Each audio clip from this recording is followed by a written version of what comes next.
Good morning, everyone. Welcome to Unity Radiant Light.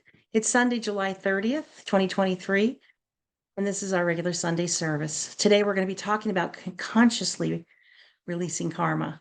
I'm Reverend Cherie Ruffo, and I'm so glad to have you here this morning. I want to start with a little bit of Hindu wisdom on karma. When a bird is alive, it eats ants. When the bird are dead, ants eat the bird. Time and circumstances can change at any time. Don't devalue or hurt anyone in life. You may be powerful today, but remember, time is more powerful than you. One tree makes a million matchsticks. Only one match is needed to burn a million trees. So be good and do good. And it's funny, we hear so many of the common themes, whether we're looking at Hindu, Christianity, Judaism, Muslim, all across Buddhists, all across the traditions, we hear a lot about karma and the value of how we treat one another. And a lot of it, I think, when I look at when people react to each other in situations, a lot of times I see that the basis of it is usually fear. Fear is the strongest emotion that a human has.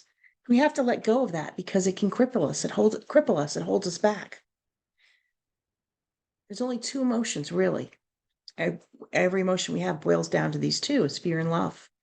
Like Dr. Wayne Dyer said, go with love. So we can choose love in every situation. And as Joe, our licensed Unity teacher, always reminds us, fear is false evidence appearing real. And we think about that it's our perception of what's happening. So we can think about that and breathe on it, just breathe through any situation. We can make different choices, and we can let go of the current karma we have, or from creating new karma. And karma is it's actions and reactions that we have to something. How are we reacting? Once we react with fear or anger, any of those, it becomes something that we have to work out. And we're going to talk about that this morning, ways that we don't even have to enter karma at all, or how to release it if we have it. Everyone, especially, we all grown up with different things in our lives, and we may have a lot of baggage. We're looking for relationship in our life, or even here in our spiritual group, there's a lot of love. So it's always important to remember to find a group who loves you enough to help you unpack. Because with that love, we can heal anything. So we can carry, and the thing is, I believe in reincarnation. Most of the faith systems on the planet do. And when we're talking about karma, it's all of these things that are stored in this luggage, and we can carry it not just in this lifetime, but from lifetime to lifetime. That's a lot of baggage. So we have to remember that karma is the universal law of cause and effect, and it has no deadline. And that's not to scare people, because we're not talking about fear here. We're just talking about this is a big concept. And this is something that when we move into having karma attached to us, it's going to stay until we resolve it. What we put out comes back to us in unexpected ways. So remember to give only what you don't mind getting back to you.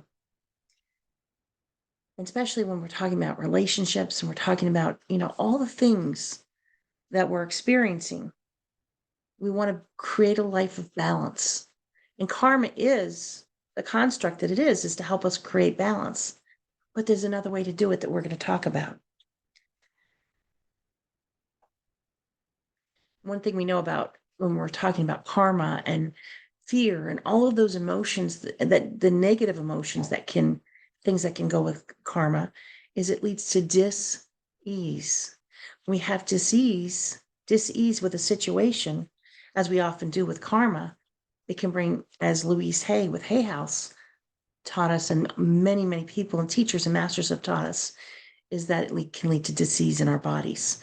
So we want to remember that when we're taking that in, we're attaching those binds that we talked about in the Lord's Prayer that we just said, the binds that, these are the things that we want to release because we don't want this to have an impact in our lives long term with our health, with just how we feel, how we're living our lives. We want to have the best lives possible.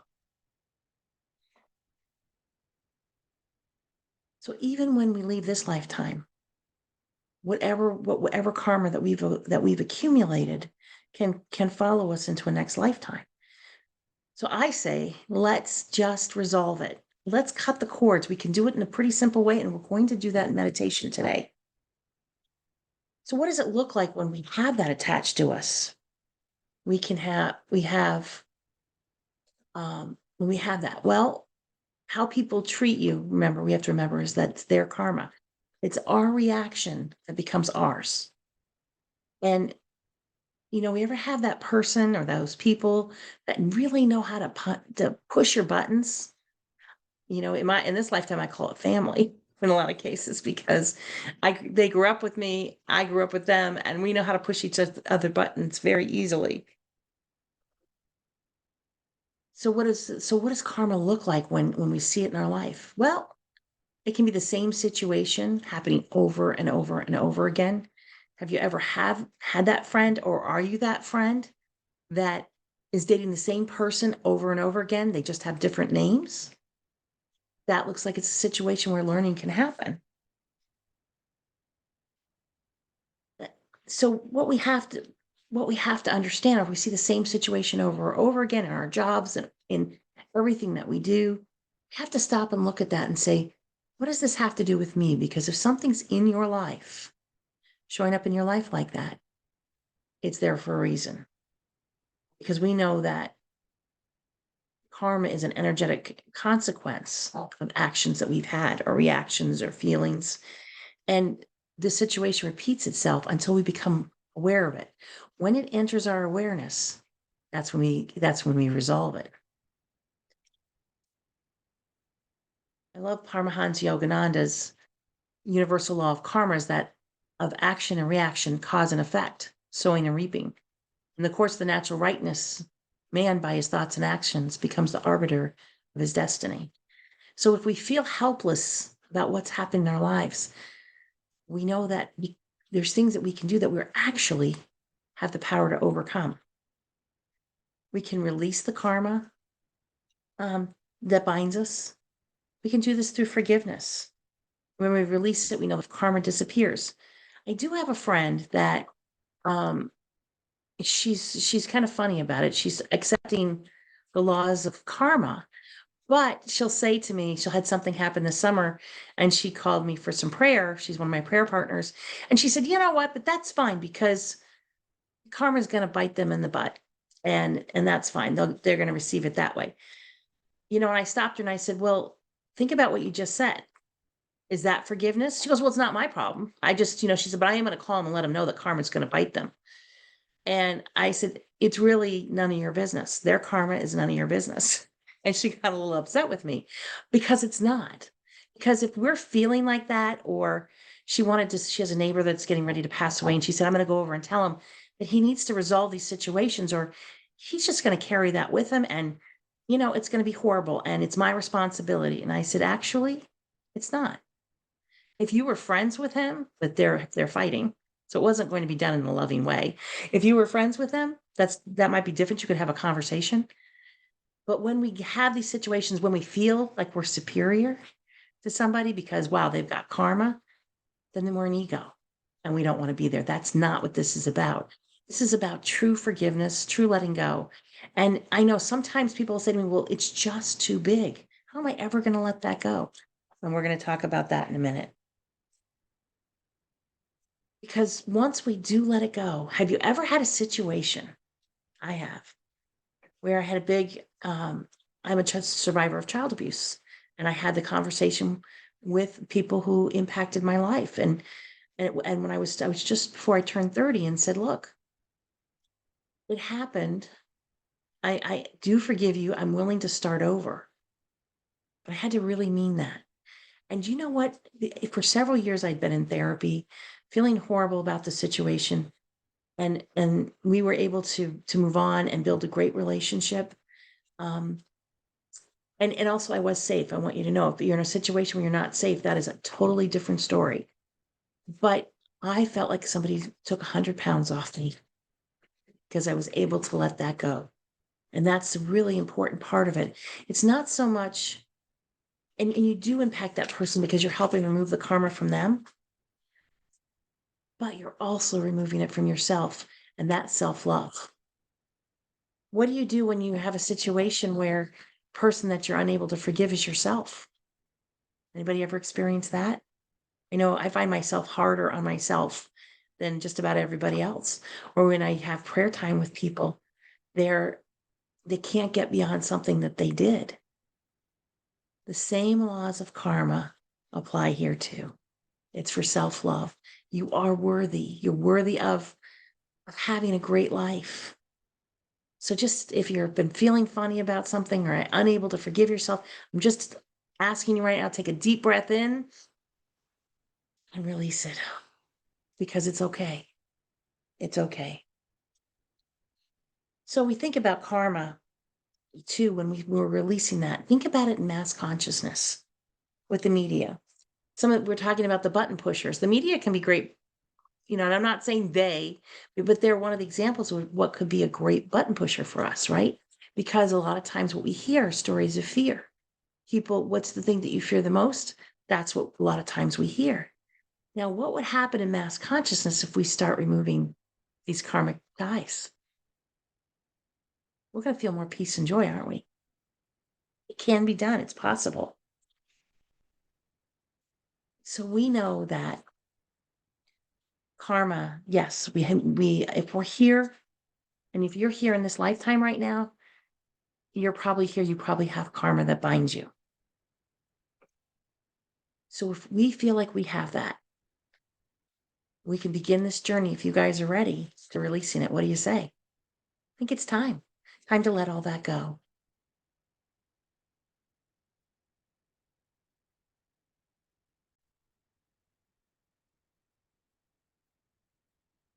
So the truth is, we are the ones that we've been waiting for. We are. We are. We have the power within us to release ourselves from the binds of karma, to release others from the binds of karma, to live a really different life. And we can get so good at this that we stop creating karma. How's that? I would love that. Yes. And we can help move the world into a unity consciousness. That's how powerful we are, and that's how powerful this is. So we know that fear, karma is bad for our health. We know that release and forgiveness is important. We know that this eye for an eye, tooth for a tooth is a law of cause and effect. But we also know that we can make changes. We can cut the cords of this karma that bind us.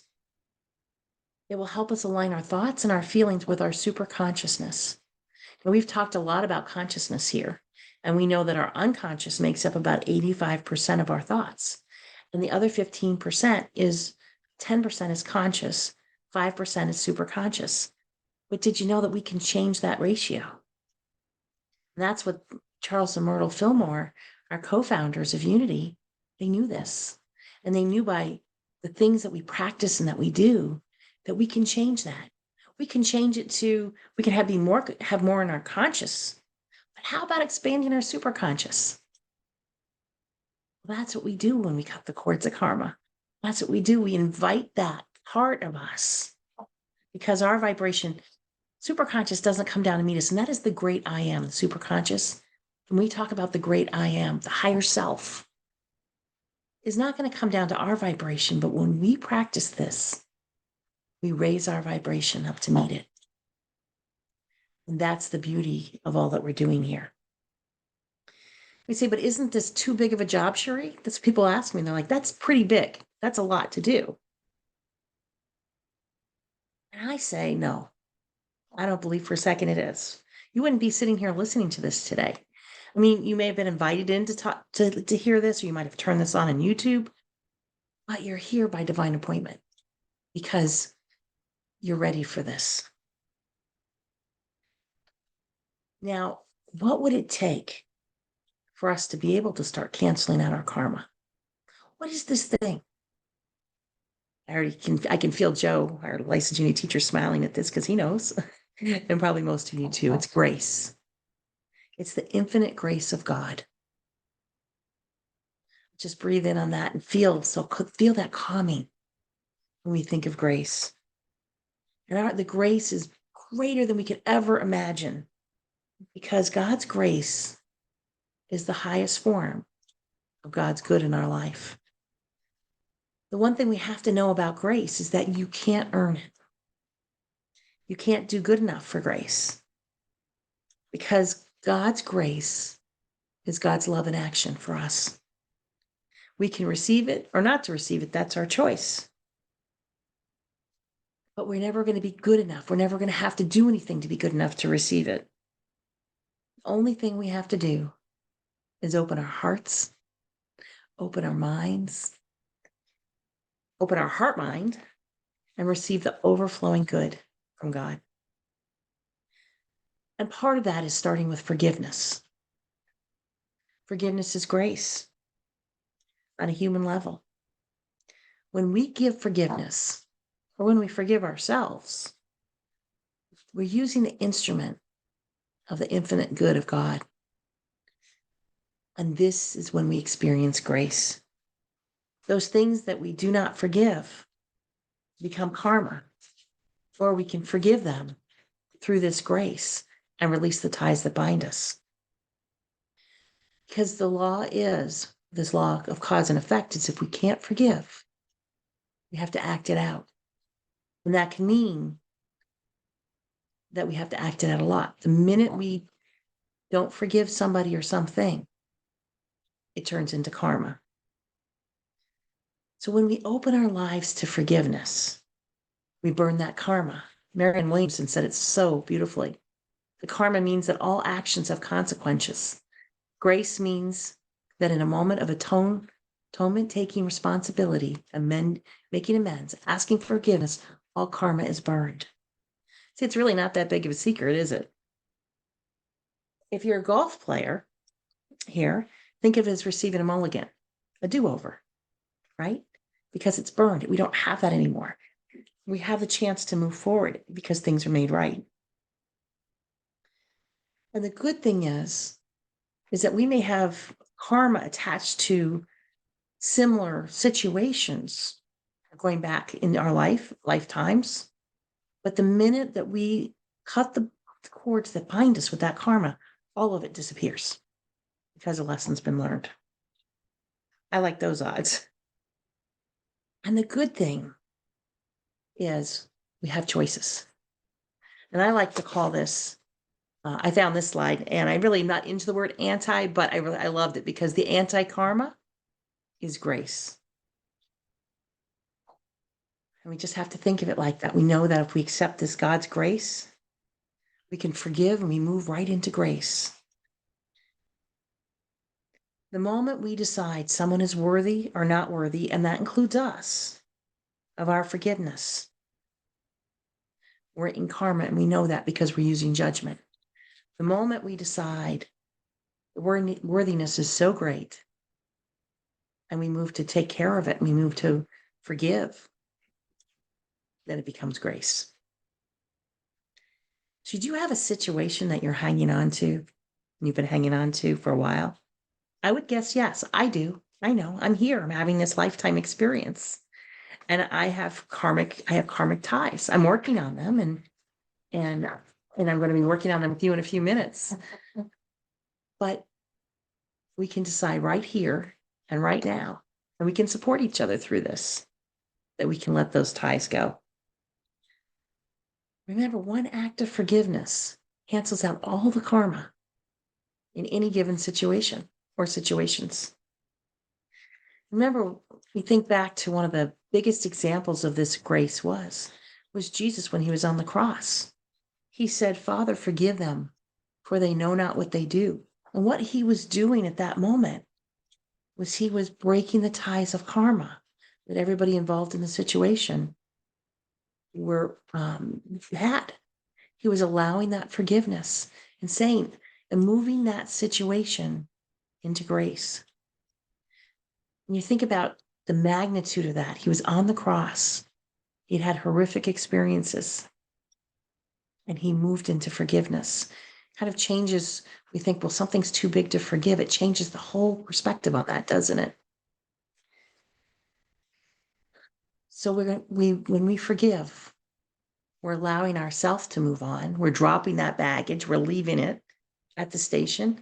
And that in this lifetime, it's not going to be here anymore, future.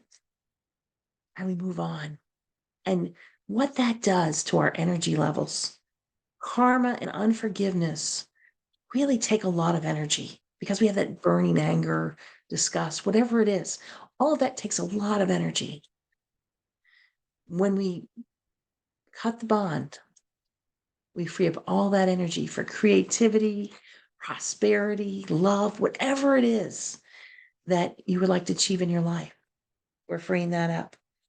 Now, what happens if a person doesn't want to respond and work with forgiveness? A person doesn't have to. You know, if you have someone that's dangerous in your life or someone that just is going to want to move into another fight, they don't even have to be present when you do that. You can release them from that. You can do it from a distance and love them from afar. It's okay.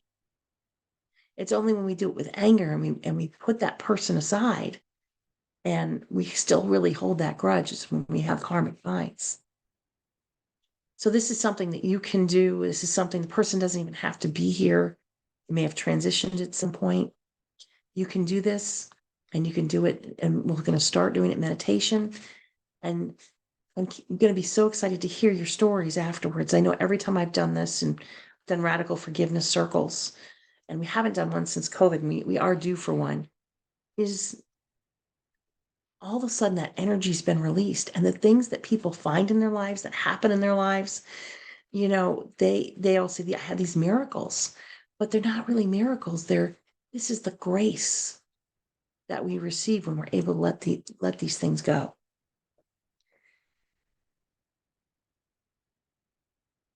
So we have a massive amount of energy that's available to us.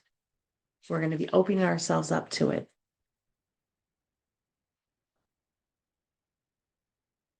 What do you need to do that? Or what if something's happened to you and you haven't talked to anybody else about it? Or you feel like something's happened to someone?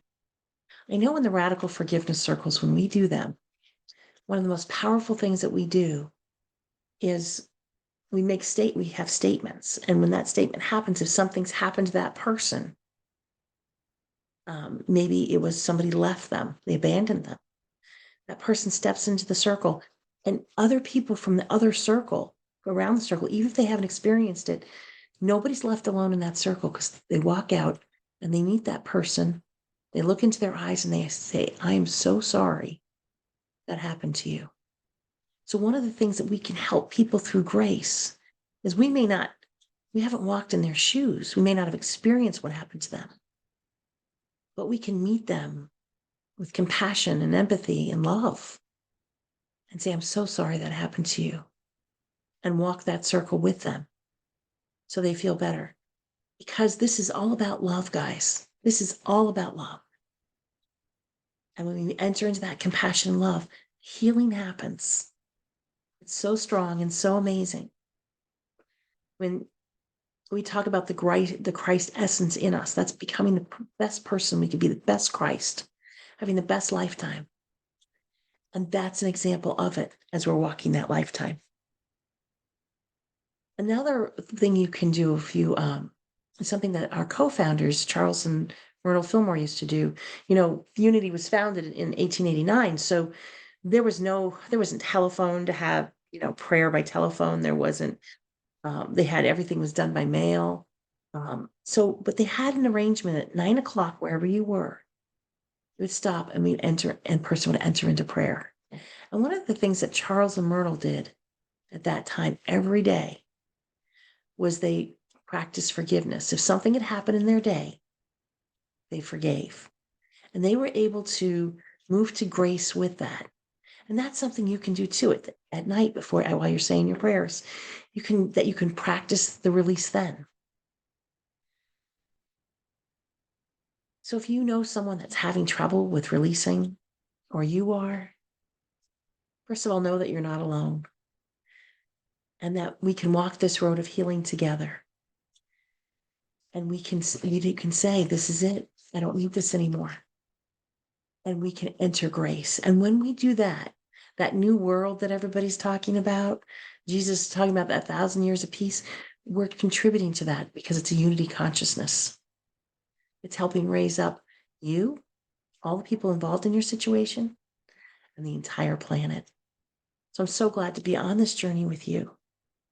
As we go forward this week, instead of thinking about karma or that, we can practice the release. We're going to do some great release work now, and we can move to grace. So let's walk this journey together. Let's share these emotions. If someone is having a particularly difficult time with something that's happened to them, give them the grace of your love and your compassion.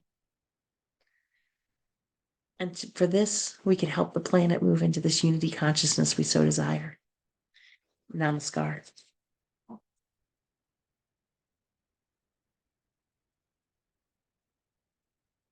So as we're moving into meditation with this today, we're going to be practicing releasing the forgiveness. We're practicing forgiveness for any karma that binds us.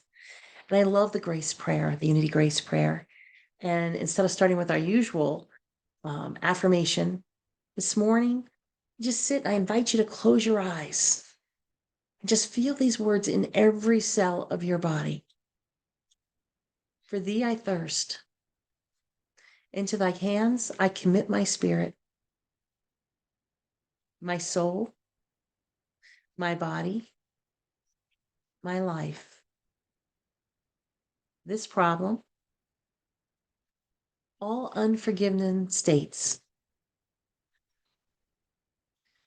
Thy will is my will. Thy will done through me. Heal me at depth. Reveal what needs to be revealed. Heal what needs to be healed. So I can glorify you, God, and live in the fullness of grace. It is finished.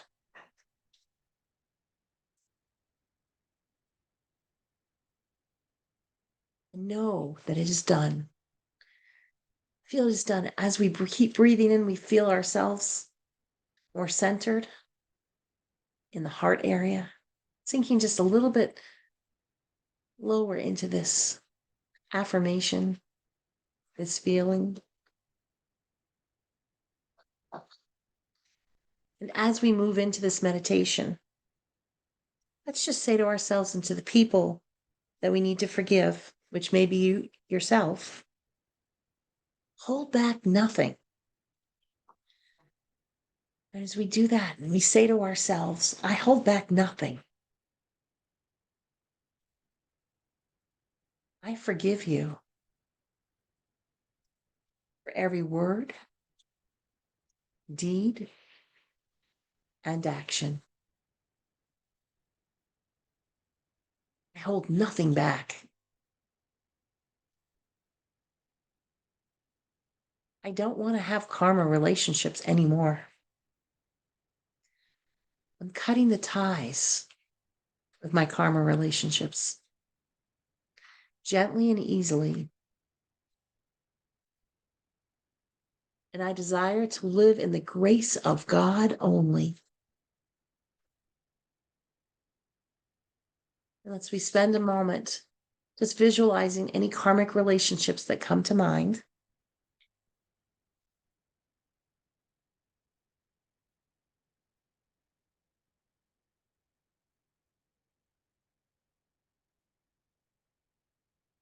Don't worry if you miss any, because you can do this after this is over at any time. And as we have them in our mind's eye, we say, I forgive everyone for everything, including me.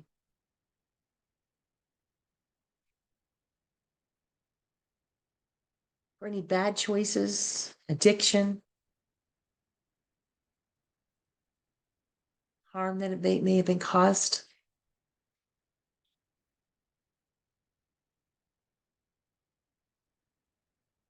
And we can cut those ties very gently, feel them releasing from us. Go into the silence, and you can allow this and feel this release in the silence.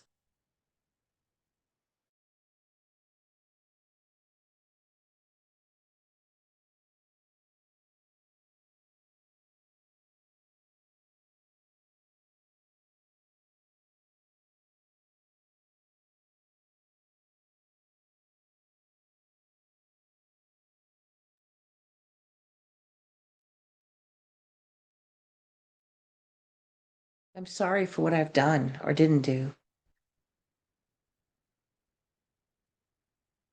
I forgive you for what you have done or didn't do.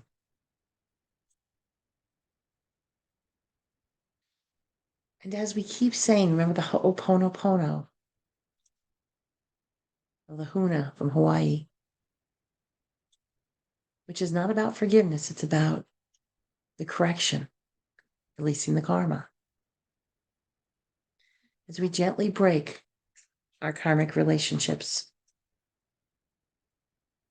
And as you hold each person or situation in your mind's eye, say, I love you. And we have no karma between us anymore.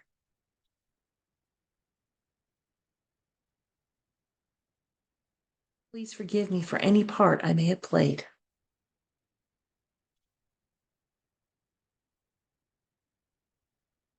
As we breathe into it, we feel the grace of God releasing us from the situation. Let's just take a nice deep breath in on that and release.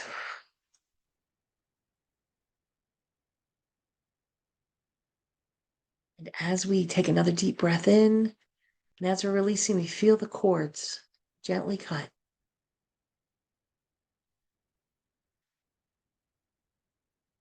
Knowing that we have been released from karma. We can live our lives without it through the grace of God. And as we feel that bondage, those cords are gone, we allow and we breathe in love. We breathe in compassion, empathy, all of those things are filling every cell in our body right now. Wow, it feels lighter, doesn't it? This is who we're meant to be. High vibration, high energy individual. Not really individuals, we're sparks of God, loved by God, part of God. So as we breathe this in, we also breathe this into other people that we meet and see or have had relationships with. We see that grace.